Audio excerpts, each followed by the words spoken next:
Hey, hey, hey. What's going on, people? It's your girl, Nikki St. Clair, and I'm back out on these YouTube streets. And I won't be before you long, but I'm not sure if everyone saw it or not. Serena Williams has an alarming appearance. I mean, like, it's so dramatically different from when we all knew her growing up. Venus and Serena Williams are two beautiful melanated girls who came out of Compton, California, and they were always criticized about their looks. Um, Even through the years, I have seen YouTube channels that would pretty much troll them and say that they were born boys, but now they're girls. And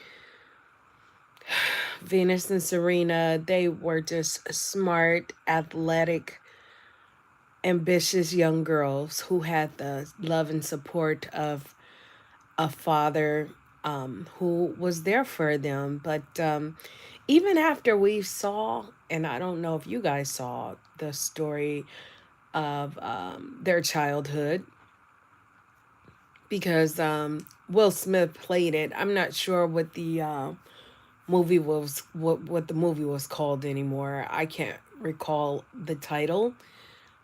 But even them growing up, they had a hard life to live. And as the movie became really popular, the internet and bloggers began to dig and dig and dig in the past, their father's past, and then we learned that he has multiple children outside of that union, some whom he's allegedly neglected and just completely would just start over.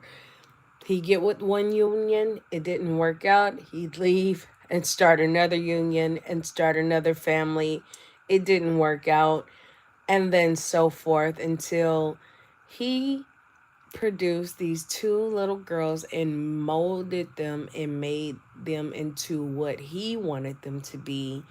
And he was very hard on them and disciplined them. And he was very strict. And to do all that they did, all of the practicing, maintaining their grades, maintaining appearance, um, and just being amongst different cultures in different parts of the world. As a child, we are impressionable, you guys. The first language that we learn, the first language that we learned is body language. So you can actually have, hi everybody, thank you for coming again. You can actually read body language before you learn any other language. And kids know what lights people up. I remember being in Target, and I just saw this sandy haired little cute little baby. I can't remember if it was a boy or a girl, but he or she had green eyes and a little afro. And the baby looked up at me, but made sure the eyes beamed on me so that I can say, "Oh, your eyes are so beautiful." You know why? Because that baby read body language, and it knew how to manipulate people around them. It recognized that, hey, everyone compliments me on my beautiful green eyes. So I'm going to be sure to look directly and make eye contact to manipulate the person to compliment me, to acknowledge my very presence. And the baby couldn't have been no more than one, just before two. I don't even think the baby was walking yet. And a lot of times we don't grow out of that. I remember growing up in church, and the church is where I received the most trauma in my lifetime. You know, I grew up in the 80s in the church, and unfortunately, when you are a dark skinned, chubby girl with glasses on and short hair, you are not favored. And I've seen them include the lighter skinned kids, treat the lighter skinned kids better. If they had something going on, the lighter skinned kids were privileged. They got more support.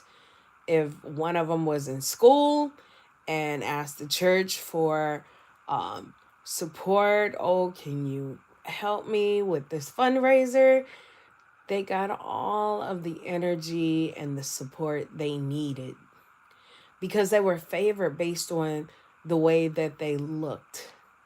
There was a lot of light skin privilege in the church, you guys. And me as a child, I did not really understand in the beginning because I'm like, well, we're the same age and I'm a girl and she's a girl. And it wasn't until later that I realized that people are people wherever we go. And I never thought that I would have to deal with discrimination in the church simply because growing up in the 80s, I was not a lighter skinned child. I was not a skinny child. I wore glasses and my hair was textured, a C4. And to make matters worse, my aunt puts this dark and lovely perm on my head. So then my hair is silky. I've always had nice hair that was long. And now all of a sudden my hair is silky, beautiful ponytails. And I was received a little bit better because it's something about when you're growing up and they see you in raw form and then you start to experience and experiment with different looks. People feel like you're easier on the eyes. So I'm wearing this perm and growing in the church. Still the dark skinned girl, but I'm starting to shed weight and starting to develop a figure with hair that was more manageable. And the guys were looking, but then I began to invite my friends to church. And what do you know?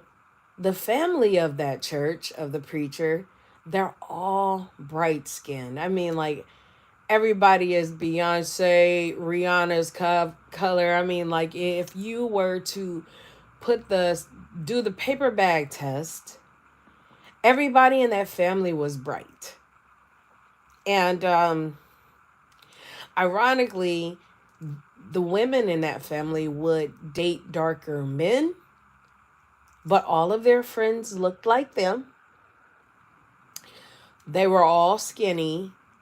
They wore makeup. They wore high heels. They were really, really um, fair skinned, and they were into some things outside of the church. Okay, I mean, like there was one daughter that actually hung out with Ice-T and looked exactly like Ice-T's wife, and actually drove Ice-T's Benz up to the church. I mean, like they were like the highlight social group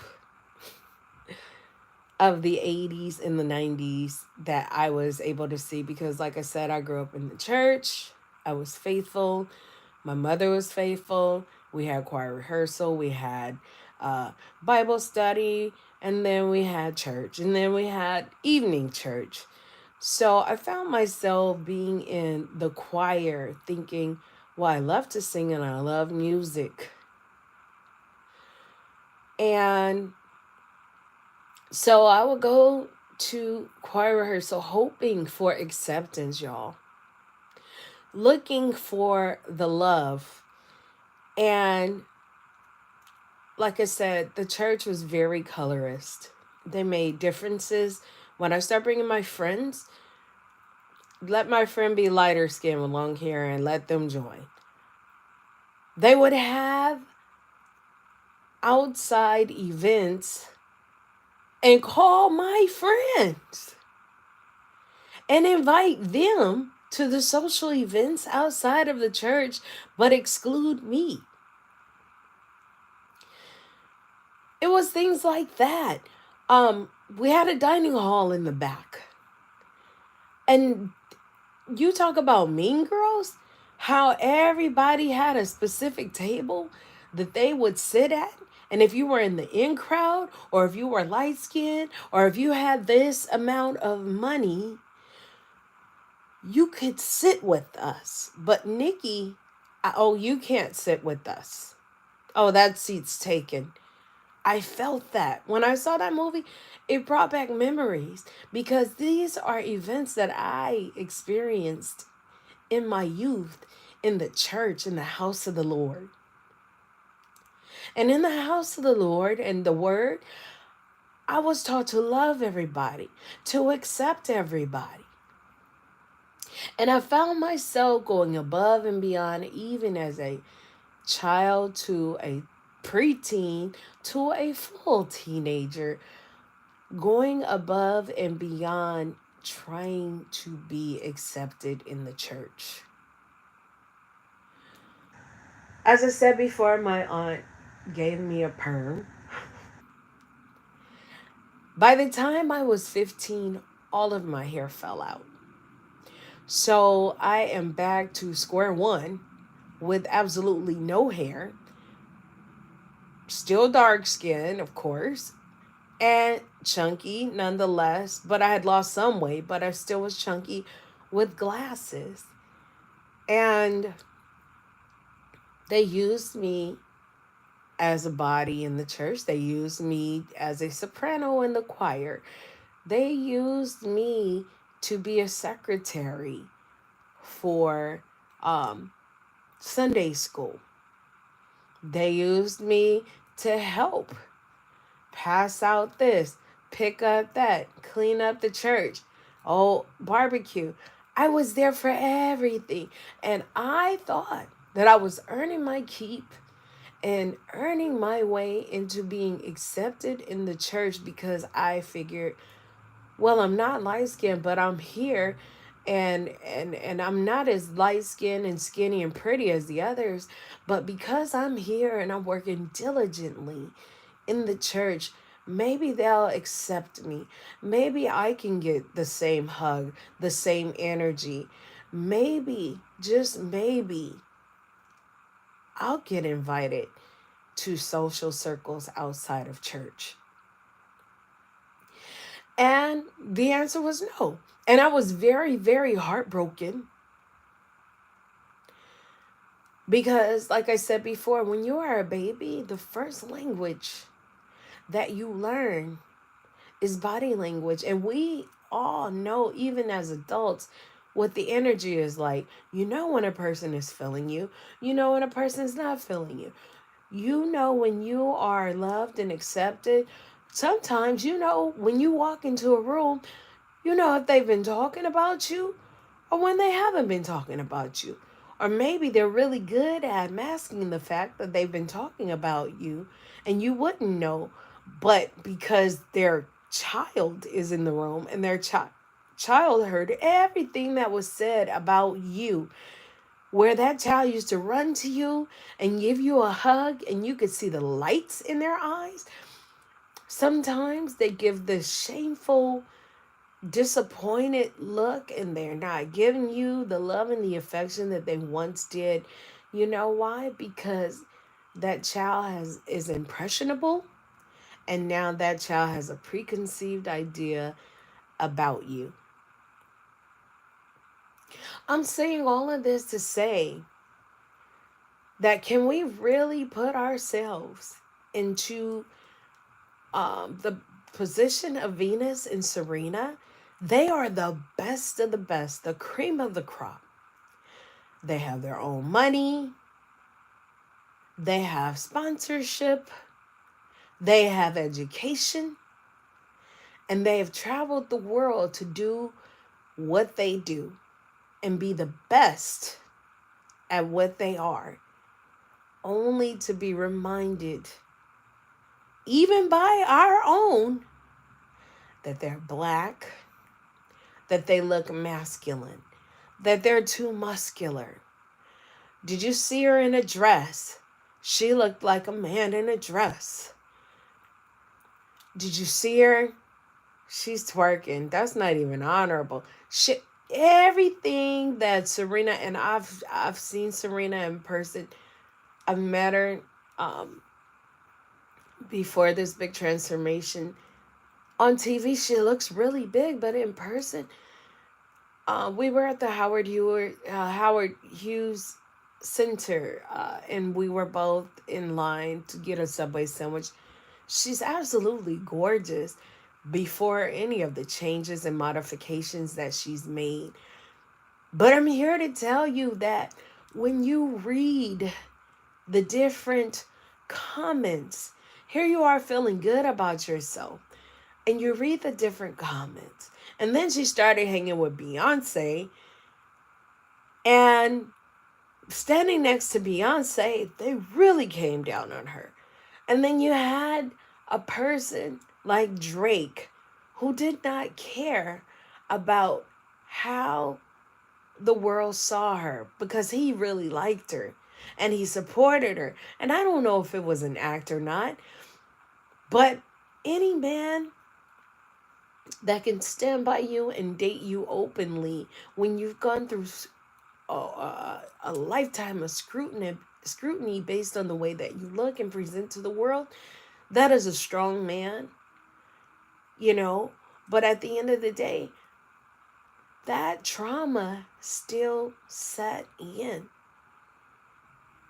And if everybody from all over the world is saying the same thing and you're receiving the same energy, every country you go to, they may respect you because of what you have or your status or who you are, but based upon how you look, the energy is different.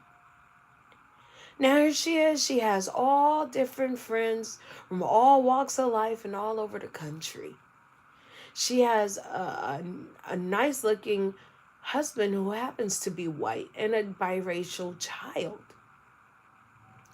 And I'm almost certain, y'all, that when she walks in, she feels the energy shift.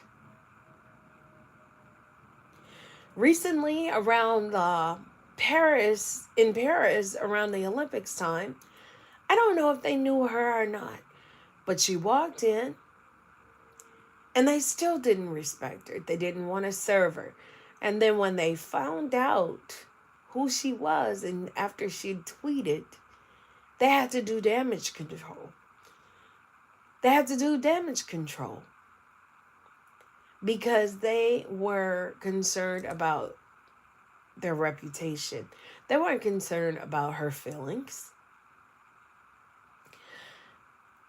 She's Compton's royalty. We've seen them grow up, and this child, the child in her, has been affected. So we see her. She's changed dramatically. I mean, drastically. The skin lightening, the blonde hair, the eyebrows, the way she speaks. Everything has changed about her, but the broken child on the inside. And every year we're seeing her transform more and more and more. And this last piece of footage that I saw recently on the Shade Room, as recent as today,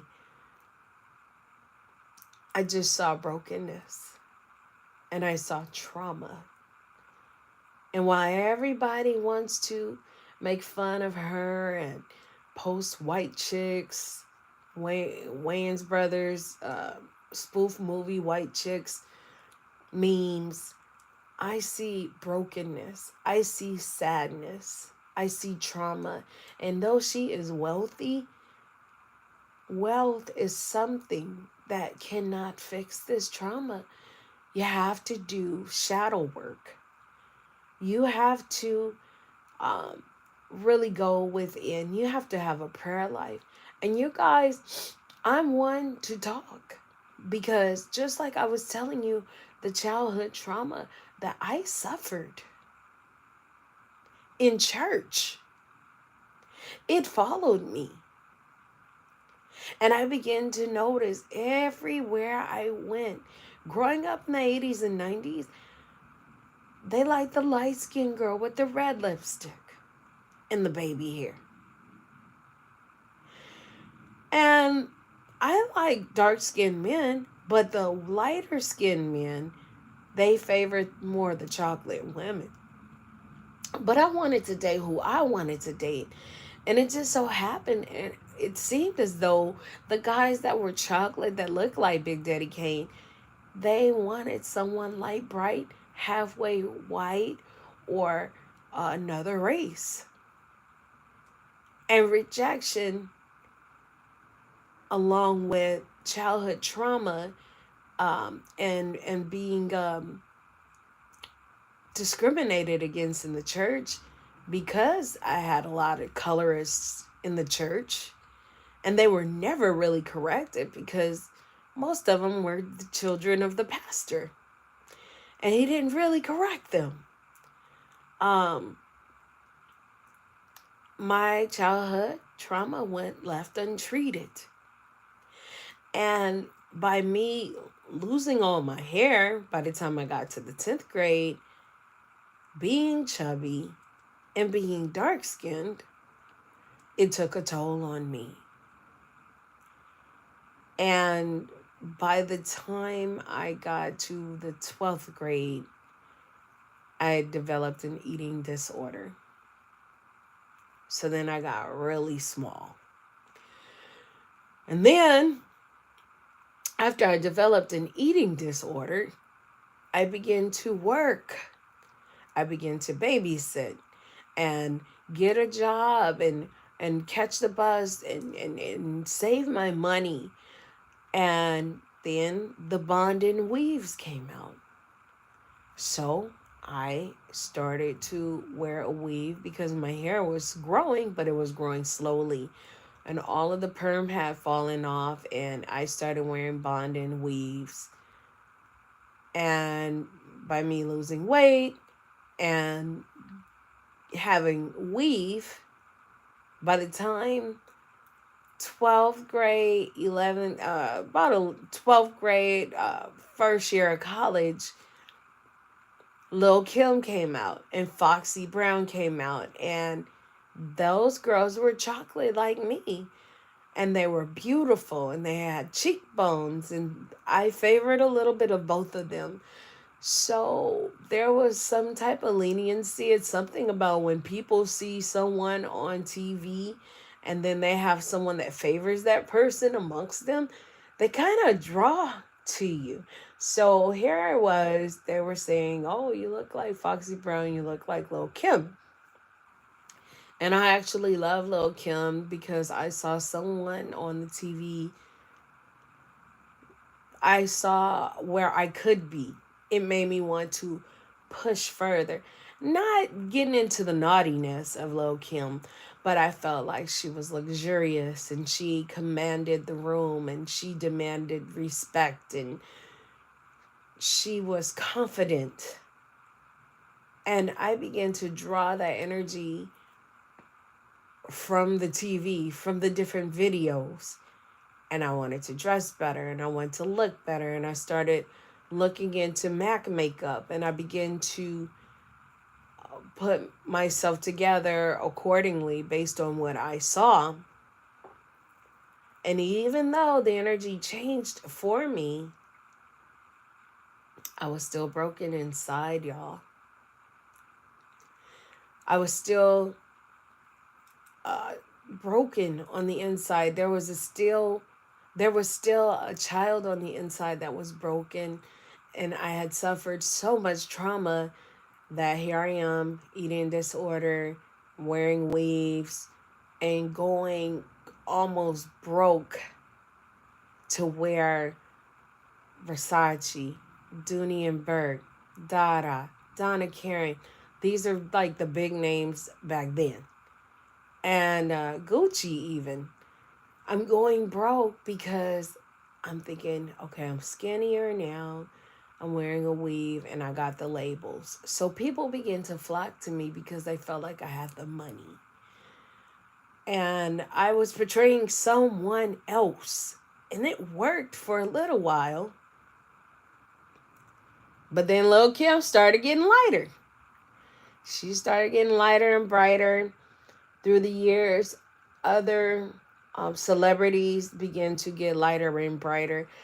And after a while, they start bringing out new celebrities. And the newer celebrities got lighter and lighter and lighter. And it was almost as if brown skinned girls were secondary. And I began to feel that anxiety again. And I started to bleach my own skin. I started to bleach. I didn't care. It didn't have a label. I had a friend from Jamaica who got it over to me. I paid big money and I began to bleach my skin and wear these weaves. And I don't know, before I knew it, I never repaired the child inside. I never repaired that trauma inside. And even though my outer appearance was different,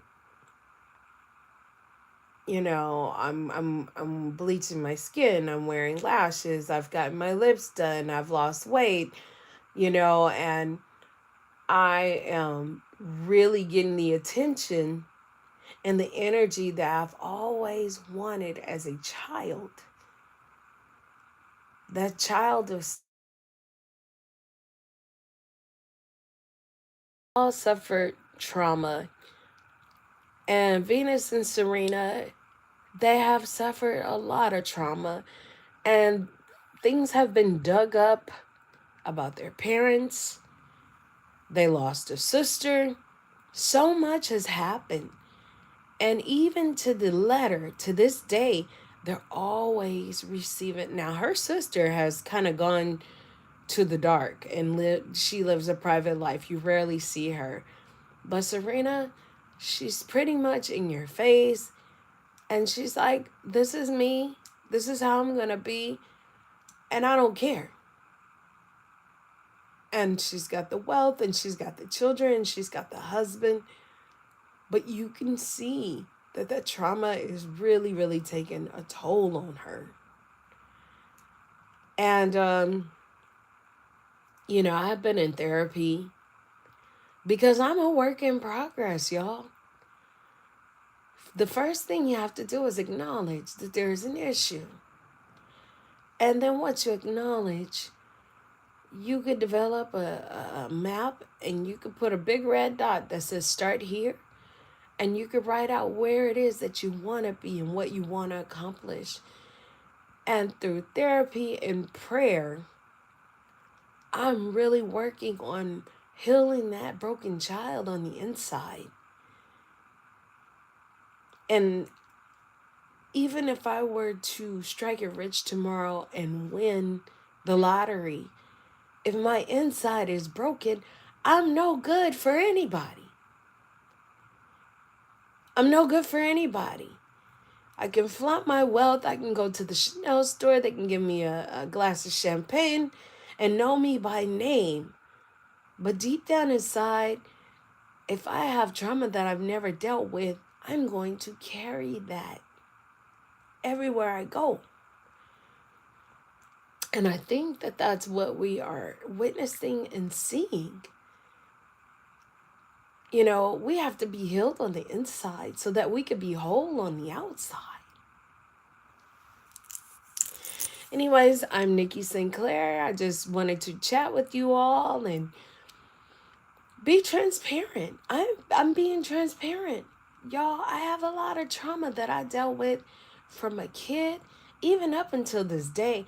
And I realize when you change your appearance and you change your outside, sure, it brings a different energy. Sure, doors open for you based on how you look. But if your inside don't match that outside, it's only going to get you so far.